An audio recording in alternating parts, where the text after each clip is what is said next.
Bonjour à tous et bienvenue dans ce nouveau rendez-vous de 6 minutes chrono. Nous accueillons aujourd'hui Dominique Verrière. Bonjour. Bonjour. Merci d'être venu sur le plateau de 6 minutes chrono. Dominique Verrière, vous êtes secrétaire général du syndicat pénitentiaire UFAP UNSA à Lyon.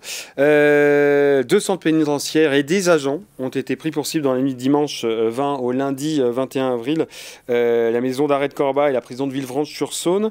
C'est une semaine après le début d'une vague d'attaques nocturnes contre les prisons françaises. Il y a une vidéo qui circule aussi à Villefontaine où on voit quelqu'un cagoulé qui tire la Kalachnikov sur une maison dont la porte est en train de brûler.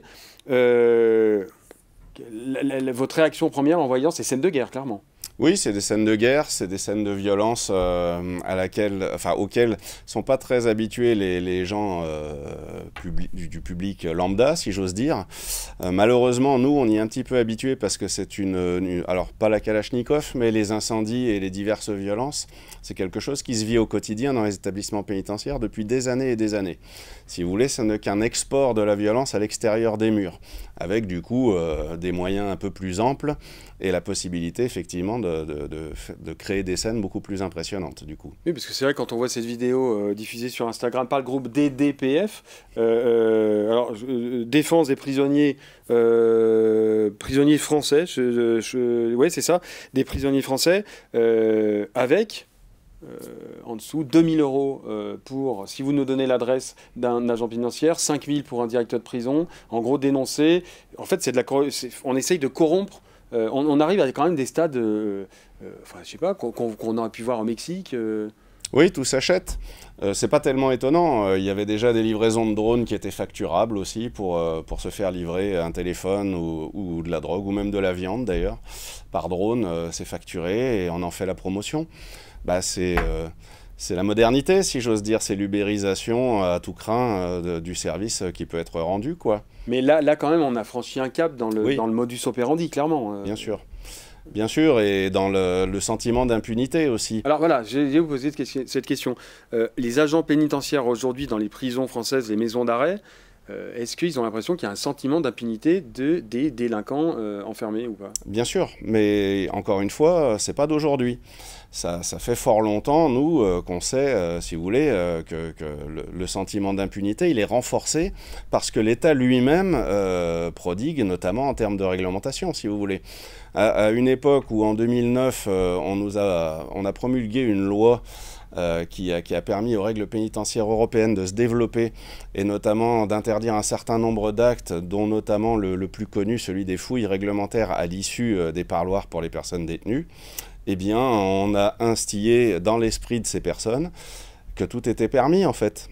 Et depuis, ça ne cesse, dans un discours pourtant ultra sécuritaire à l'époque, hein, ça ne cesse de se développer dans ce sens-là. Est-ce que justement, vous parliez de réglementation, de loi, le gouvernement là, envisage de mettre les plus gros narcotrafiquants dans des quartiers de haute sécurité, c'est-à-dire que sans portable, sans rien, c'est-à-dire qu'ils ne pourront pas continuer leurs affaires de la prison.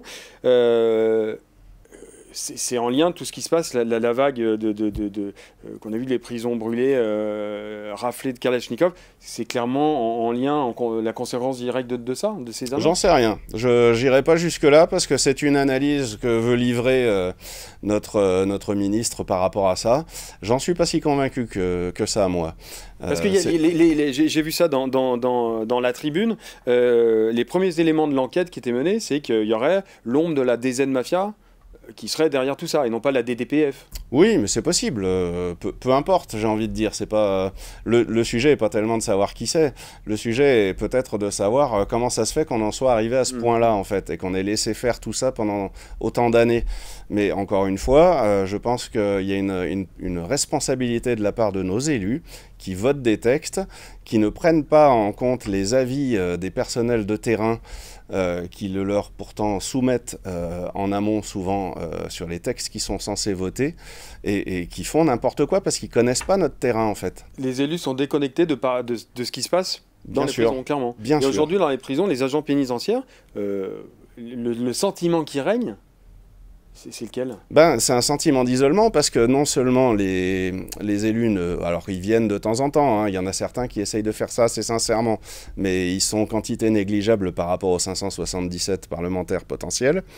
Et parallèlement, on est aussi lâché par les magistrats, si vous voulez, parce que ils remplissent les prisons, sans prendre du tout en compte la problématique que ça nous pose au quotidien à chaque fois que des arrivants arrivent. On est en surpopulation carcérale, clairement. Ben, on a franchi les 200% à Maison d'arrêt de Moulins, par exemple. On fait des records tous les mois, quoi. C'est du jamais vu. Jusqu'à quand, quoi? Est-ce qu'il y a des problèmes aussi, et je vise pas les agents pénitentiaires, ce sera vraiment la dernière question, de corruption? C'est-à-dire que c'est très facile de corrompre quelqu'un en disant 10 000 euros, tu me laisses passer un portable, avec des mecs qui gagnent 10 fois moins.